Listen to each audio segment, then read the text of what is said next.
Hello everyone. A couple of days ago, I had an engagement with an individual by the name of Aceburg.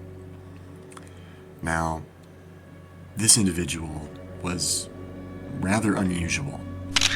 They would not communicate with us. They would avoid us most of the time, and they would spend most of their time deep underground. We managed to successfully ignore them for a while, but one day we woke up to find that their territory had suddenly become off limits. We were no longer able to pass through it to access other areas.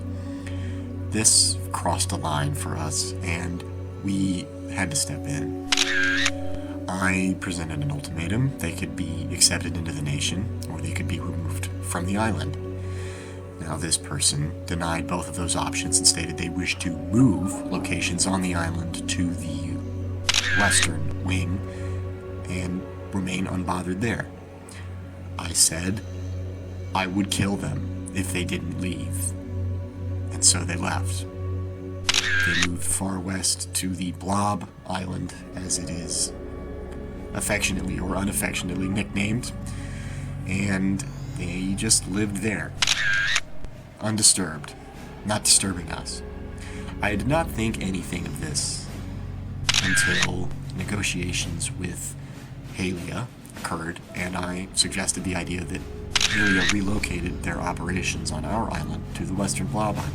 Now, knowing Aceburg, I assumed that Aceburg had not really done much to the island and remained the passive lone agent that they were on our island. I was wrong.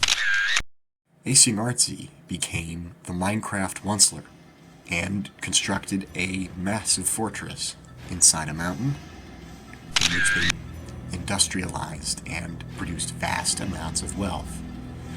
Aceburg does not have any members on their team. There is no nation attached to this person.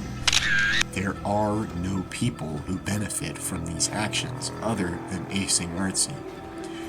And in a level of vanity which I find frankly disgusting, iron ore was left exposed in the tunnels within the mountains, completely unmined.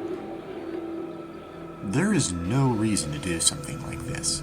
The sheer level and extent of production going on would be frightening if it weren't in service of one person. But it is in service of one person. And so it turns from frightening to, for me at least, disgusting. Chili was our lead navigator on this scouting mission to the Western Island, and many of these photos were taken by him and his scouting party. Chili was left by himself with a group of adventurers to discover the horrors of this monument alone.